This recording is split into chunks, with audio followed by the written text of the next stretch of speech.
La salle de commandement de la préfecture de police de Paris, l'un des lieux stratégiques pour assurer la sécurité autour de la COP21. Sur ces écrans, on guette tout début de manifestation ou perturbation de la circulation.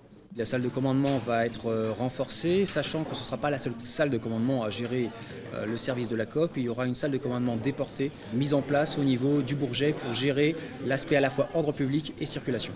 Des caméras qui seront braquées sur le parc des expositions du Bourget, banlieue nord-est de Paris.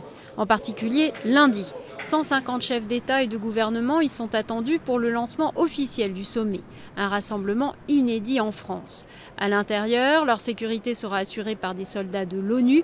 À l'extérieur, 15 jours après les attentats de Paris, 2800 policiers et gendarmes supplémentaires seront déployés.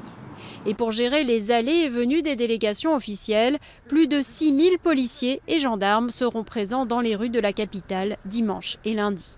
Plusieurs portions d'autoroutes et de périphériques seront même fermées à la circulation.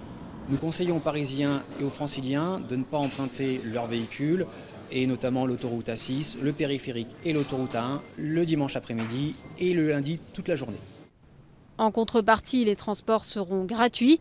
Pour le maire du Bourget, ville hôte de la COP21, c'est un lundi noir qui s'annonce. Je crois que c'est en fait un peu comme une journée de grève. Il faut se dire que lorsqu'il y a une grève de transport, parfois on pose une RTT. Il me semble que pour le lundi, pour ceux qui le peuvent, c'est sans doute une bonne solution que de poser la RTT. D'ailleurs, plus que la sécurité, c'est bien la circulation qui inquiète les habitants du Bourget à l'approche du sommet sur le climat.